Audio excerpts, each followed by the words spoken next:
Okay, good evening. Thank you everyone for taking the time to spend maybe about an hour or so with us to hear more about our planning for September.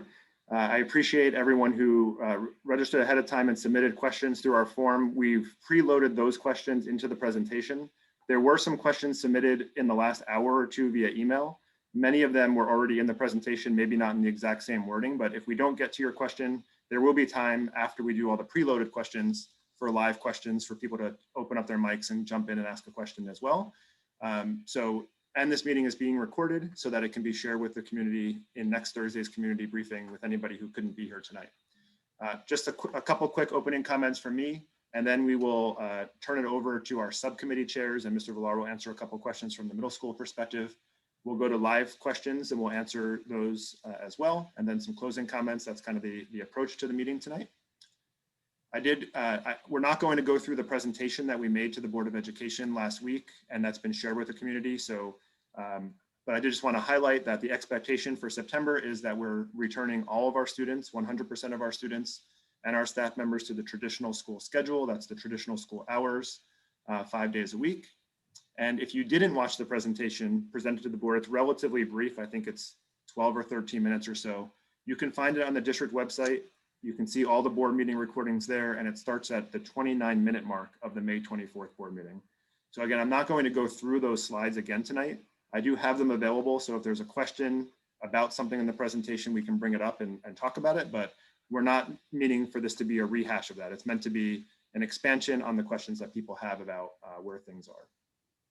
And this was the sort of the big picture of all the different topics that our subcommittees have been working on over the last few months to be ready for last week's presentation to the board.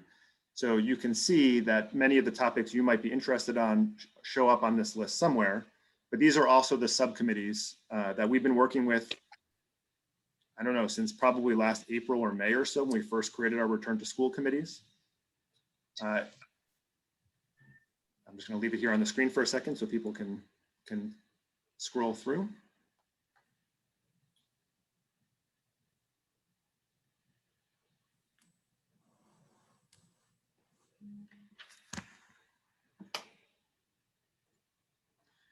And then the caveat, of course, and this is, I think, where most of the questions are actually, is that the plan as it stands today, June 3rd, is based on the existing 2020-2021 guidance from the NJDOE, the NJDOH, and the CDC.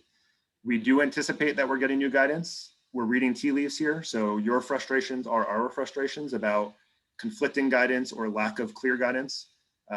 Governor Murphy, you find out the same way we do when Governor Murphy is going to announce a new executive order or expectation and a press conference, and then it's followed up in a day or two with it in writing.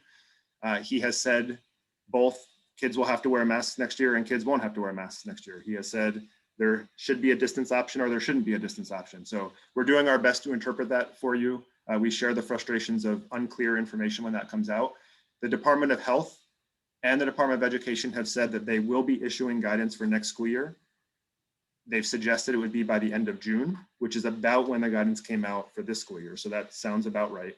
The CDC website said for schools says, don't make any changes in the 2020-21 school year, but there will be new guidance for the 21-22 school year. So one of the things we anticipate is the current plan as it stands right now is the most restrictive version of what school would look like.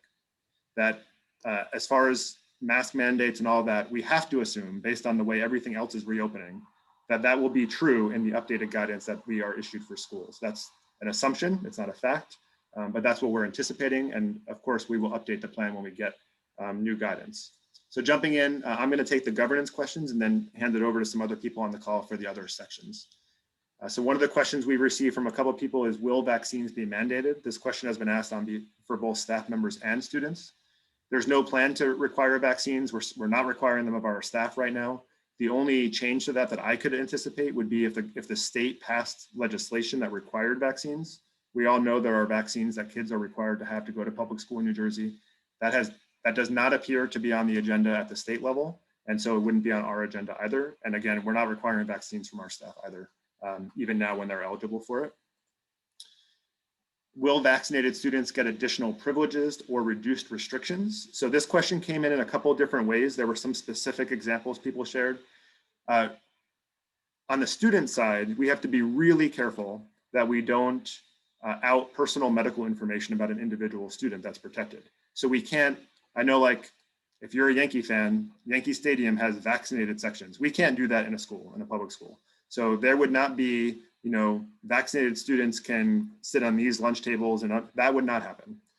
The area where there might be differences are things like what happens if you're a close contact with a positive case of COVID. So under the current guidelines, people who are vaccinated do not have to quarantine if they are within close contact. And so that applies to our staff currently. My assumption would be that would also apply to students. We know that students 12 and above are already getting vaccinated, and as that expands. So that's a reduced restriction, but it doesn't single out students in a public identifiable way. I would anticipate, and this has been alluded to by the governor, that middle schools and high schools will have different rules next year than elementary schools, because 12 years old and above, even if you choose not to have your child vaccinated, because the option was there, I anticipate that they will have lower expectations for middle schools and high schools about things like masks. The governor has said so much at a press conference. I don't know what that means for younger children. I don't know what the timeline is for vaccines for younger children, but it seems like they're saying once the vaccine is readily available to a population, you can then treat the entire population as if they were vaccinated, even if they didn't get one. But we're waiting on that to be confirmed. Sorry, I answered this question already. It does not appear that students who have been vaccinated would have to quarantine if they were a close contact of a positive case. That's already true for our staff. So I would assume that that would follow for our students as well. And then this is the big one, and we all want the answer to this question. The follow-up questions to this have to do with what are we doing to advocate on this issue? And although I think most people are advocating that students shouldn't have to wear masks, I do get emails from people who advocate the opposite, even about our graduation ceremonies and others, which is just important for people to be aware of. As of today, June 3rd, the guidance still says everybody in schools, vaccinated or not, is wearing masks right now. So our staff has all had the opportunity to be vaccinated, and many of our middle school students have already been vaccinated as well. The current guidance, which will not change before the end of this school year for sure, says even if you've been vaccinated, you have to wear a mask. You can imagine the frustration even among our adults who work like in the central office where there aren't even children in the building, are all still wearing masks because that's what the executive order says for school facilities. I think this is something that is likely to shift going forward. Again, crystal ball, I'm trying to look into the future, but I think the pressure around this question is going to get to a political side of the decision-making at the state level. I do think there might be different answers for elementary schools than middle schools though. Last week, the American Academy of Pediatricians came out with a white paper public statement that they think children under 12 should continue wearing masks in schools. I don't know if the CDC will follow that, but previously the CDC has cited the AAP, the pediatricians, in their decision-making. So we're all watching for the answer to this question. Right now, there is a lot of confusion at the state level about, I think the question on all of your minds, just like on all of our minds at the staff level, is why at 3:15 can a child go into a store in Warren without a mask on, but at 3 o'clock at school, they have to have it on? We all share that question. And as far as advocating, last week in the community briefing, I shared the contact information for your elected representatives in the state legislature. If you feel strongly on this issue in either direction, I would encourage you to reach out and let them know, because I do think that there's going to be a political answer to this question at the state level that you can help influence if you feel strongly about it. I voluntarily serve on a state committee on reopening. I'm the representative for Somerset County Superintendents. So I'm at all the meetings, and I can tell you that this question is one of the ones that we ask at every single time, that we need clear guidance that follows some level of common sense and logic, so that we can explain it to our communities and be able to defend it as well. So right now, the other question is, why do we have to follow these mandates and guidance, and what's the difference between different groups? The requirement that students and staff wear masks in schools is in an executive order from the governor. And public schools in New Jersey are state government entities. So any executive order is a shall. We must follow that. The guidance where it says something like schools should do a certain level of cleaning if it's practicable, that's where the board here has some leeway to make different decisions. But currently it's under executive order that we have to wear masks in school facilities. And kind of go into that about plans to reach out to the governor. The way we do that through the school district officially is that we have a county superintendent who is our liaison to the state. And I was on a call yesterday for an hour and a half.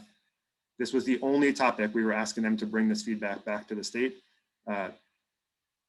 Without going too far down the political side, the leaders of the Department of Education tell us that they're waiting for the governor to tell them what the answer is.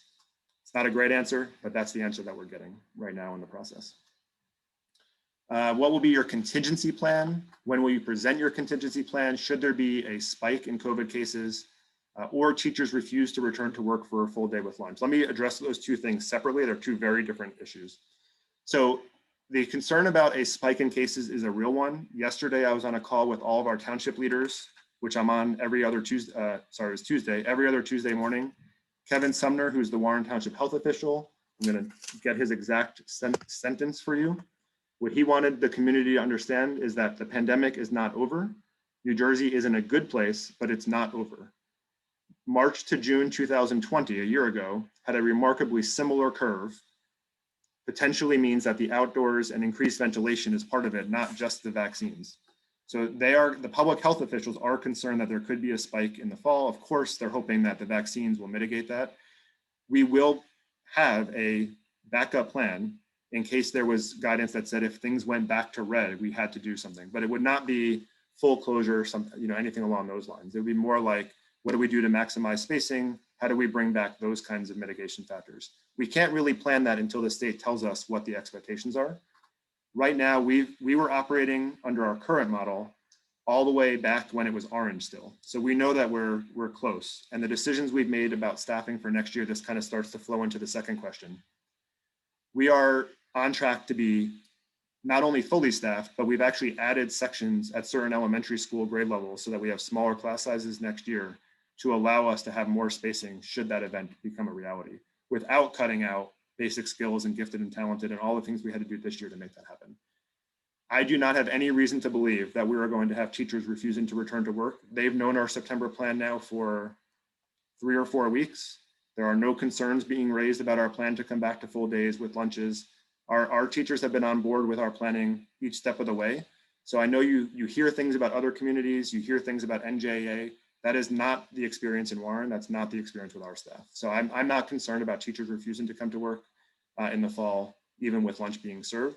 We may need more support at lunch to cover them because we will have more lunches going on than we're used to, but I'm not concerned about our staff coming to work in September. I'm going to turn the next couple of questions over to Mr. Kimmick, who's our curriculum director. Mr. Kimmick. Okay, I can read the question if you want me to. Thank you. So the first question I was posed was, how will teachers deal with a class of students who learned and paid attention differently all year, mixed in with students who were not able to focus and learn from videos? Will the children who completed their work be forced to repeat the units and lessons, or will children who didn't learn be offered extra help? So, I just want to emphasize again, I think that this has been an unusual year. I think back to last spring when we were fully closed and we had to go through a different type of instructional model. One of the assumptions that we really encouraged teachers to make, and this was really based on much of the literature that we were reading around reopening, was that having a focus that students can access grade level work is very, very important. Students will come with different experiences. They'll come with just different levels of engagement that occurred across this year for a variety of reasons. But we feel that maintaining high expectations and challenging students with grade level appropriate work is important for all students, and really maintaining that level of expectation that students can do the work, and that we're going to support them as they work their way through that. We're going to maintain the same focus going into the 21-22 school year as we tried to have teachers maintain at the start of the 2021 school year. At the start of next school year, teachers will receive all the assessment data from this year.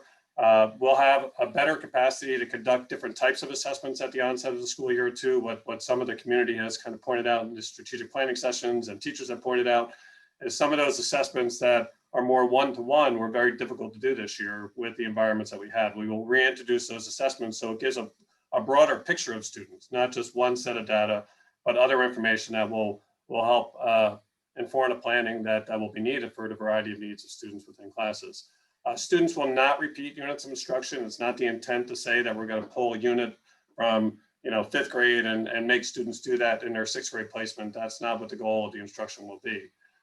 With regard to additional supports, we are using federal grant funds that we are receiving as part of some of the federal relief aid that is coming to the district to develop extended day mentoring and tutoring programs that will really be offered in all buildings. In the past, we've done this as a Title I program that's very focused on specific needs in identified buildings, but we're looking to develop a program that is more universal, that will be able to offer to identified students that need services in all buildings next year. And the programs will really provide opportunities to address unfinished learning, focus on engaging students who have maybe had difficulty during the pandemic for a variety of reasons. And there'll be an academic and mental health focus to those extended day offerings as well, depending on the needs of the students. You want to go to the next question, Matt? So the next question was, how will teachers adjust their teaching of the curriculum to meet the students where they are after a year of less than ideal learning? And again, I want to emphasize the importance of maintaining high expectations and assuming that students are capable of engaging with the curriculum. It's important that we don't assume that they can't. We want to assume that students can. And in meeting the needs of any given group of students, really in any given year, individual teachers will go about adjusting strategies to support student learning. That's really a norm within a district. That's an expectation within a district. I don't think that's changed. I think that was challenged quite a bit this year just because of the limits of the environment perhaps that we were working within. But next year, as we return to a more normalized school environment, teachers will have increased options regarding delivery of instruction so they can differentiate more effectively. Again, doing strategy groups, small group sessions, and just having more flexibility in the way that they interact with the students and support the students. And hopefully it'll be more like it was pre-pandemic than during the pandemic. So we could support students as we go forward. All right. And then the next question was, will teachers no longer assign work, but teach and have interactive lessons in September?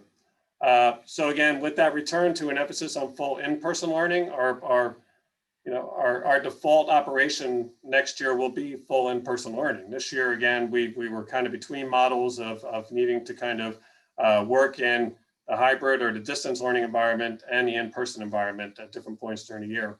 So the classroom interactions will focus on more in-person strategies. And with that comes, the ability to still, to still assign work. I don't want people to think that teachers aren't going to assign work, but the way that work is supported changes dramatically within the in-person environment. So the idea that there's more availability for natural teacher to student interactions, but also student to student. And I think part of what was missing this year often was the ability to do collaborative work, the ability to do just student cooperative work. That's really a foundation of much of the work that takes place in a lot of our areas. So I think having a return to more in-person environments affords us that opportunity to do that. That also addresses some of the social pieces that a lot of stakeholders were saying we're missing this year, that opportunity for students to actually engage with one another within the classroom and within the learning environment. So that is a continued focus. It's recognized that there is a transition that will take place, that we need to provide supports for students and helping make sure that they transition successfully back into those kinds of learning modes. Okay, all right. Thanks, Dr. Mingle. Thank you, Mr. Kinnick. And again, we'll have time at the end for people to ask additional questions or follow-ups. I'm going to turn it over to Dr. Ressa, our Director of Special Services, who also chairs the Wellness Subcommittee. Good evening, everyone. Thank you for joining us. And I hope all of your families are safe and well this evening. So the first question, I believe, is will we still have the daily COVID form filled out by parents in the fall? And right now, the answer is based on the current guidance, the plan is to have the screening form for students and staff. Certainly, we are, as Dr. Mingle mentioned earlier, we are our ears to the ground on the guidance that is going to be coming from the CDC, the Department of Health, and Department of Education about whether measures such as that will be included as part of the entry procedures for our staff and students in September. But right now, as far as we know, we are adhering to the guidance that we have been for the last year and a few months. So right now, yes, the answer is right now we're planning on having a screening as a way to not only look out for signs of COVID, but also in terms of general illness and wellness. That's something that our committee speaks very, very much about, is promoting that health and wellness for not just COVID, but other illnesses and other difficulties that we, the typical flu, for example.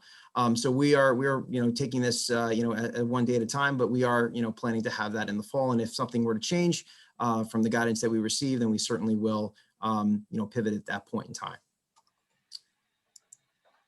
The next question is, what plans do we have to address mental health in schools?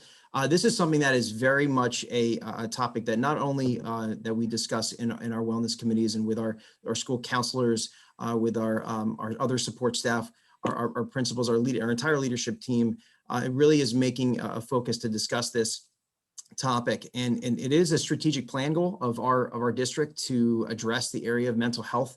We know it's a very important topic in light of the challenges that have been this year. We know that many adults and children alike are navigating those types of challenges through the experiences that they've had and the challenges of this year. In addition just to the typical struggles that we navigate. And so we really want to, going forward into this year, to really surround our community and our students with supports and resources. One particular aspect of this is going into the upcoming school year, there's going to be a strong focus on social emotional learning for students, and utilizing a variety of resources to help support students, whether it's through morning meetings or other different types of social emotional learning approaches to teach students skills that are based in really strong competencies as it relates to social emotional learning.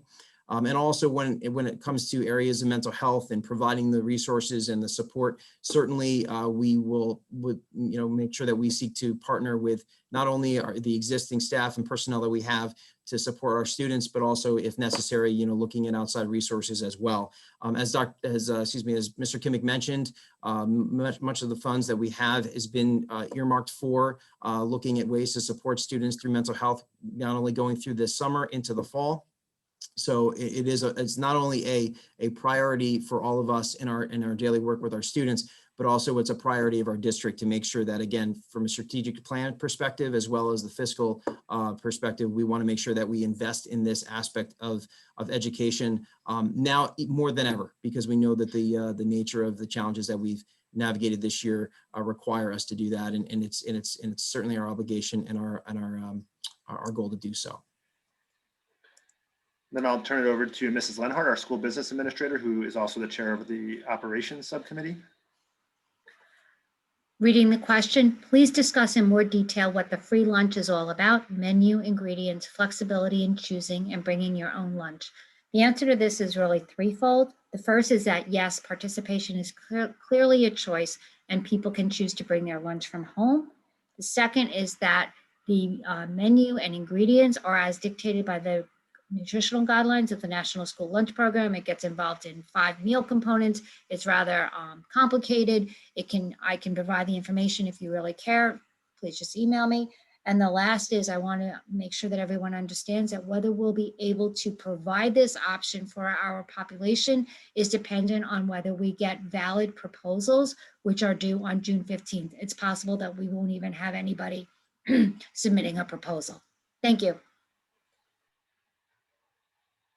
And one additional question, Mrs. Lenhart, about bus capacity. Will there need to be limits on how many children are on a bus? Harking back to what Dr. Mingle said, that everything we're presenting now is based on the parameters as they exist today. We do not believe that we will need to limit it to the current standard of 1 family per bench. We are going to ask for feedback from our students from the families of our students through the re-registration process, so we can get somewhat of an estimate on the number of students who will be riding the bus, just to make a more efficient transportation system. Thank you, Mrs. Lenhart. And so we're really only going to ask middle school specific questions, because it's, so I apologize, Mr. Villar is the only principal I'm going to put on the spot right this second. But we do have a few middle school specific questions here. So our first question is, will WMS students change classes and use lockers? The simple answer to that is yes and yes. So the plan is, right, as I'm going to refer back to what Mr. Kimmick was saying earlier, to go back to the full in-person. We know it's It's an excellent idea to have students moving throughout the building. We know that we need to help students both in 6th and 7th grade learn how to use lockers. We're going to have 2 grade levels that have never used a locker before. We currently have 7th grade staff talking with 6th grade staff about how they've done that in the past, and 7th graders have never been tasked with teaching students to use lockers before this. But that is the plan. Our second question, will WMS students have lunch in the lunchroom, APR? And the answer to that is also yes. Even with the strict standard of 6 feet distance, we could still accommodate lunches as has been done in the past. So 2 lunch periods per grade level, so 6 lunches total. We could easily accommodate the number of students based on the halving of the class, and even have extra students within the space. So that can be done, and is our plan for next year.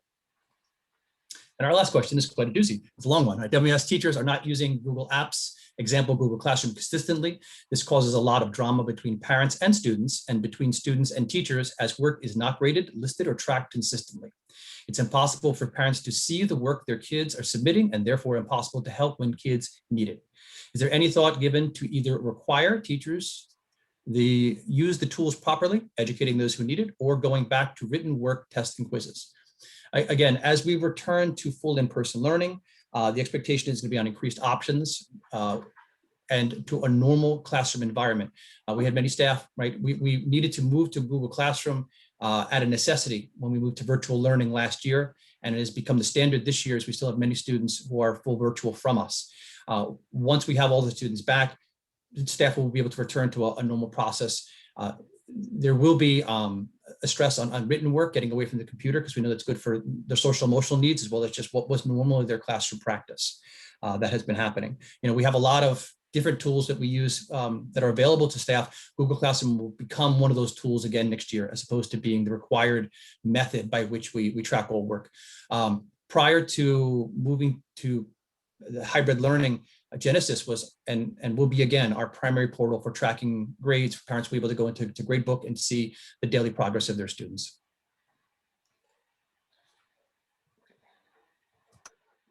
So thank you to all the different subcommittee chairs and to Mr. Villar for answering those questions we received ahead of time. As I said at the top, there were some additional questions submitted after the form was finalized, so it's possible that we might have missed a couple, or there were people who submitted questions that were on the same topic and we might not put your exact wording, but with somebody else's wording that's there.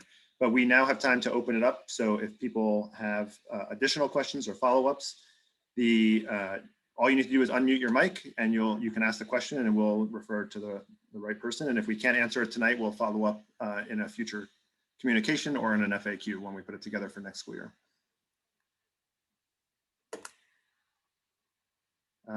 Mr. Silver.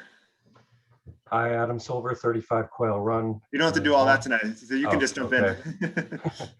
I noticed we keep using the word guidance as it applies to masks. And to me, guidance is not law. Guidance is not you have to do it. Guidance is just that. And at what point do we determine that the guidance is not helping our students and providing the best environment for learning? I think the mask requirement for kids who are really at very little risk, both for transmission and for getting COVID. If people want to send their kids with masks, more power to them. But I keep hearing that word. I was hoping you could explain what it really means. And also, if you can talk a little bit about the county superintendent. You talked about, I've spoken to the staff of both of our assembly people, as well as our state senator. All of them are on board in terms of not wanting to see our kids in masks, but that does little to solve the problem since they're in a minority in the state. So I'm trying to understand, how impactful, I know he's an interim superintendent, how impactful he can be. I know there was a superintendent down in Hazlet that's been pretty vocal about this. Is it worth trying to contact superintendents, writing emails in order to get this? It's an important, I really would like to see our children going back to a normal environment. It seems outrageous to me that we're all going to be running around doing whatever we want to do. We're all vaccinated, and the very group of individuals that is at the least risk for both COVID and for transmitting it to people are the ones who have no say and are going to be, forced to basically be at the whim of all these politicians and the government. It's sad. So thank you. Of course, yeah. So, and I don't know if you were here right at the very, very top, but I can certainly appreciate the frustration that we I actually was. I was on Heather's. Yeah. It's the way we've said it in our meetings with the county superintendent and with, as I mentioned on that, the other committee I'm on, it's one superintendent per county. It's a group of 7. Is it just needs to make sense. I think people would be more accepting if they could follow a common sense line that says why it's different in schools than it is everywhere else.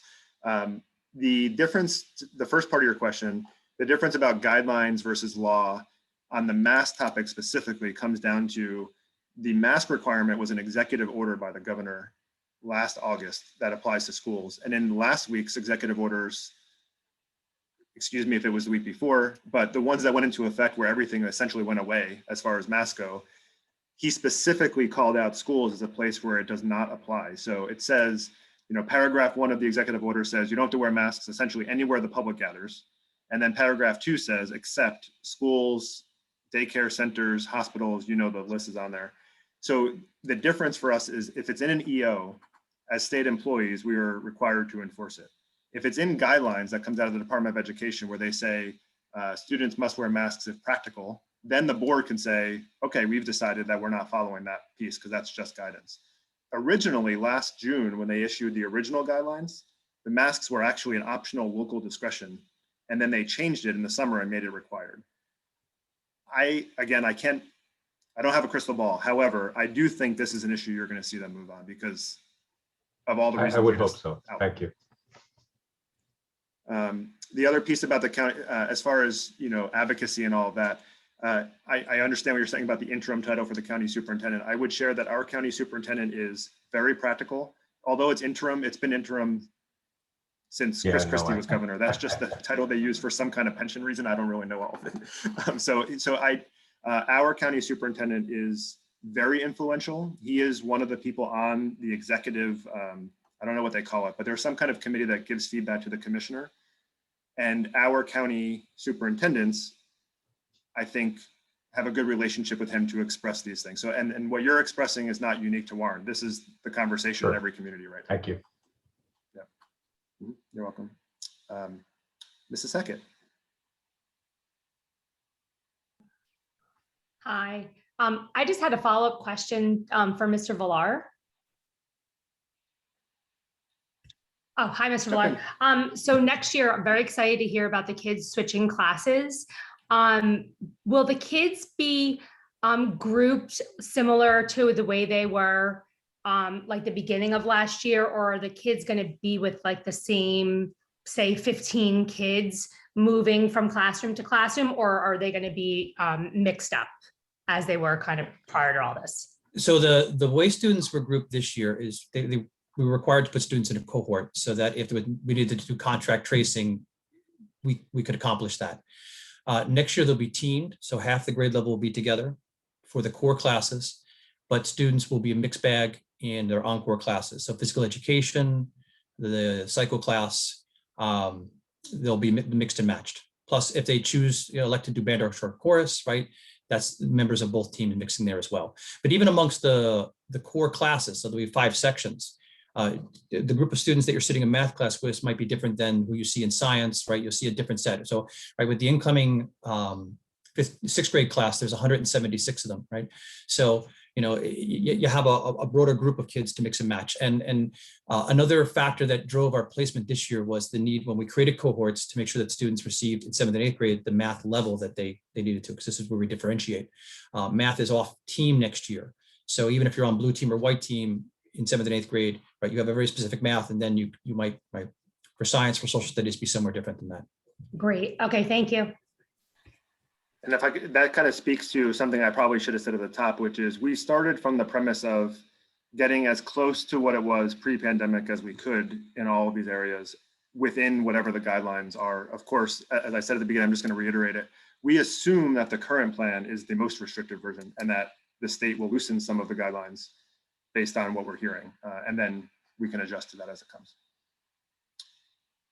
Ms. Singleton. This is a question for Mrs. Leonard. What is the fallback for the National Food Programme? So free money, even though it's from federal tax dollars or state tax dollars, it's still free money that's coming to us. If no vendor takes us up on what we've put out to bid on, does that money just vanish away from Warren, so Warren doesn't benefit at all from the free money? So is it lost money? And then what's the fallback? Are you expecting people just to take their bag lunches every day, or are you looking for the food days to restart? And I'm guessing, how can that restart? And the next question is, so there've been 1 or 2 positives from the pandemic in our house. One of those was allowing my elementary school child to walk to school, takes him all of 90 seconds, rather than sitting for 20 minutes on the bus. So he would very much like next year to continue his big boy walking to school rather than taking the bus. Will that still be possible? Because it's also part of the health and wellness. He arrives at school a much calmer child, having walked, his 400 yards to school. So thank you. So certainly, Mrs. Singleton, I would not take away your son's ability to have his big boy walk to school, which is a nice thought. Yes. So therefore, when you get the re-registration questionnaire, you would say that you're waiving the bus for your son. And that's actually nice to hear. Regarding the fallback, I am hopeful that we will have, so let's talk about the money first. So the money, it's not like there's a pot of money for Warren Township. It's just that the federal government has said that as part of the CARES monies, the ARP, they're going to support lunches. If we don't serve lunches, we're not going to get the money, right? It's a reimbursement. It requires very strict record keeping. As you could imagine, this is federal government money. So yes, there's money that we will be able to access if we serve lunches, and if we don't serve free lunches, we can't access the money. As far as a fallback, we haven't gotten to Plan B yet because we won't even know until June 15th. I wouldn't even know ahead of time probably, because there not only have to be proposals, the proposals have to meet the requirements of being within the reimbursement amount from the National School Lunch Program. So I have no way of knowing. 5 different companies did request the proposal requirements. That's a little hopeful. However, I've been doing this long enough to know that doesn't mean anything.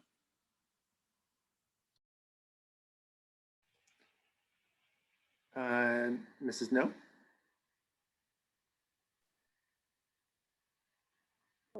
Sorry, I can't have the video. My video is not working, but can you hear me? No problem. We can hear you. Oh, sorry. Just really quickly, and I'm sorry that I didn't get a chance to email this, but regarding quarantining for students. So currently, children who either travel or is in close contact has to quarantine for 7 or 10 days, whichever they fall under. And currently, they have the virtual option to log in virtually to the class. In the fall, as the governor goes back and forth, but if it works out that there will be no virtual option, what is the plan for children who must quarantine? Thank you. So I'm going to address that question and an additional one you didn't ask, just because I want to take a soapbox opportunity on this topic. So first, to answer your question, if a student needs to quarantine or if they have COVID-19, if they have a temporary requirement that they can't come to school, then we will have to provide them a temporary solution. So it wouldn't be like a full distance section, that's not allowed. But if there's a student who has to quarantine for 8 days, they will still be able to access their learning, probably more like the way it's happened this year, where that one student remotes in some way. It's kind of like the middle school model. That even happened at the elementary schools this year whenever there was an outbreak of cases. So that will continue as long as there's a requirement for quarantines. The other piece of that though, this one actually bothers me even more than the mask one, to be honest with you. The travel guidance, if you don't think the mask guidance makes sense, the travel guidance makes less sense. So the state of New Jersey got rid of the executive order that there's a travel advisory for all people, vaccinated or unvaccinated. And then 2 days later sent us a memo saying, but schools must enforce travel quarantine for unvaccinated students and staff. that one doesn't seem supported by anything to me. So if you are reaching out to people, I would just put in a plug for that one, because that causes a lot of challenges for families. You all know that if you had a student who had to be quarantined, it's going to be even more of a problem for families next year as people who have been working from home transition back. So, we actually communicated to families that they didn't have to quarantine, and then had to renege on that and call it back a day or two later, and with staff. So that one I'm really struggling to understand, because they actually got rid of that executive order, but then issued new guidance that says schools must continue to exclude students. So I'm hoping that that is a non-issue for next year, that the travel advisory gets cleaned up. It's not in place, and I don't think it's in place in any other state in the United States except for New Jersey at this point. So that one really doesn't make sense to me. So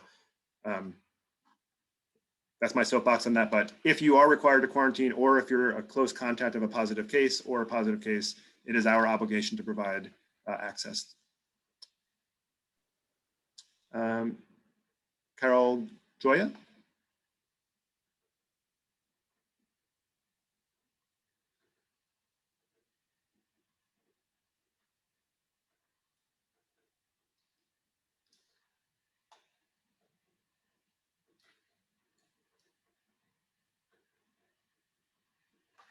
We can come back in a second, maybe a microphone issue. I know not everybody has the ability to raise their hand. If you want to ask a question and you can't get to the hand raise function, you can just unmute and ask your question. It's okay.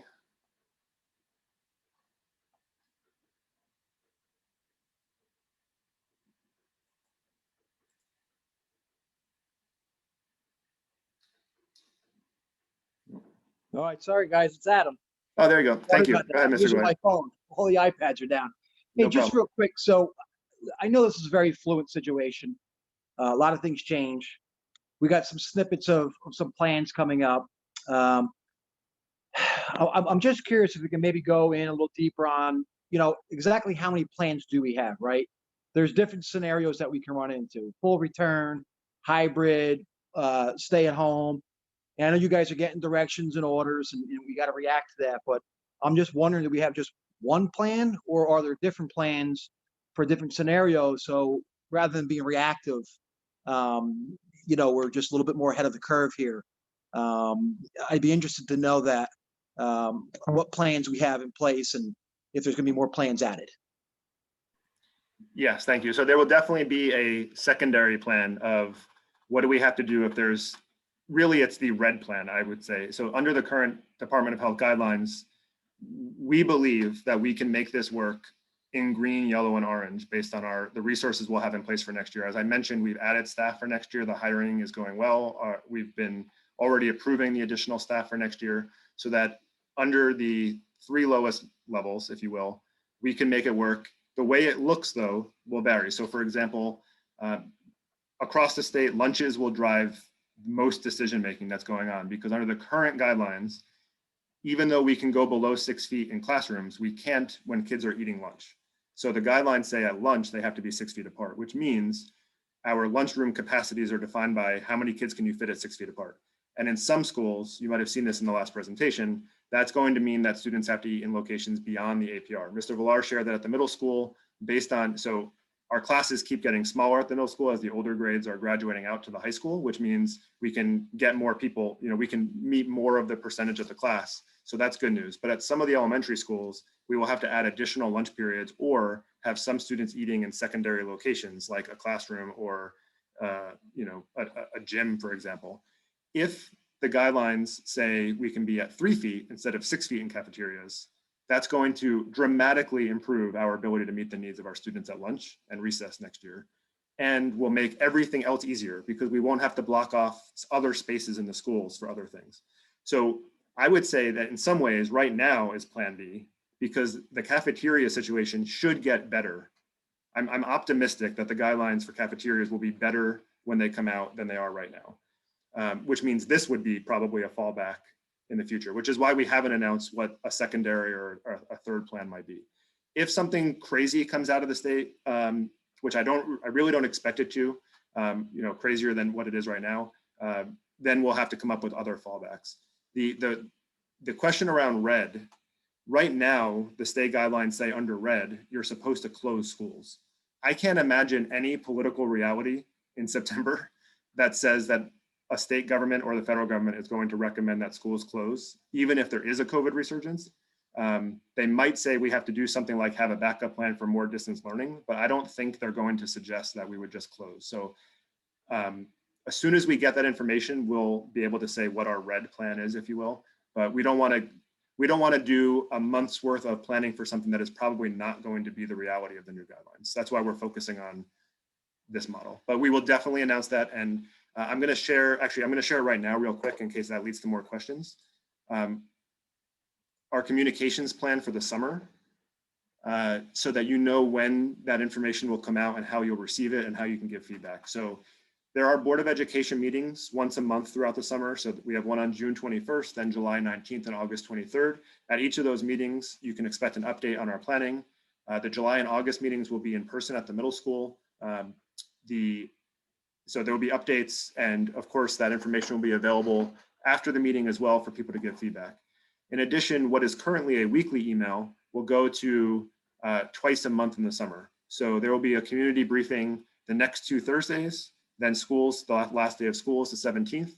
And then you'll see that they'll come out about every 2 or so weeks after that, in early July, right after the July board meeting, in early to mid-August, and right after the August board meeting, so that people can see the updated information and give us feedback there as well. And if anything else happens out of the ordinary, so if there's something we have to announce because at ALT we have to change the arrival process, or at the middle school we have to change how we're doing lockers or 6th grade orientation, those communications will come out in real time from the school principals when they're necessary, the registration and everything else. But we will make sure you're informed about things. And the feedback we received in the strategic planning input sessions 2 weeks ago was information overload. So we are trying to have a reasonable amount of communication from the district without going, so it's not so much that people stop reading it. So it'll be on that schedule, all on the website, so that people can get it there as well.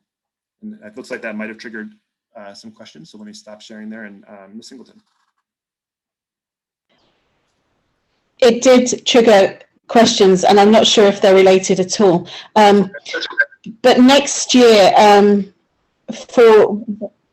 how do you envision the 7th grade and the 8th grade trips? So we're definitely not there yet. Oops, sorry, I'm hearing a lot.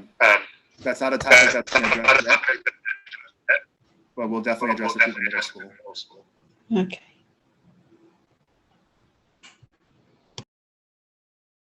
I would say that's for all trips. 7th and 8th grade are more challenging because they're overnight, but that would be for all trips. And then I'm just wondering, so for outside mask wearing, I know you covered off at the top and also then re-answered with Mr. Silva, but what are the sanctions if you were to let the children be outside on the playing fields, on the blacktop, running around, having fun, being kids, being able to breathe? What are the sanctions that could come down on the Board of Education or the administration for allowing that to happen? That's a good question. So right now, if we can't guarantee 6-foot distancing, even when they're outside, that's when they would still have to wear masks during phys ed or something. That was reconfirmed in last week's Department of Education update to us about mask and travel advisories. Again, like the travel quarantine, even if you think that masks should be worn at some points, it's hard to argue they should be worn when kids are outside, when they don't have to be worn outside, even at school sports events outside of school hours. That's where the logic doesn't.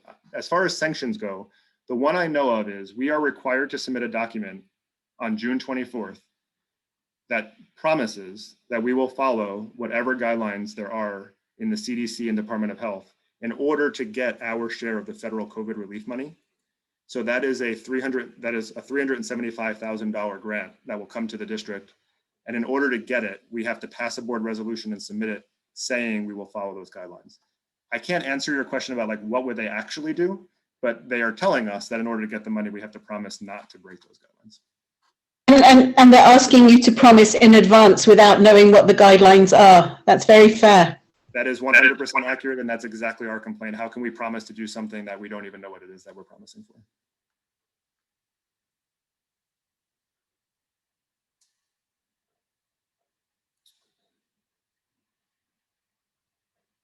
Anybody else?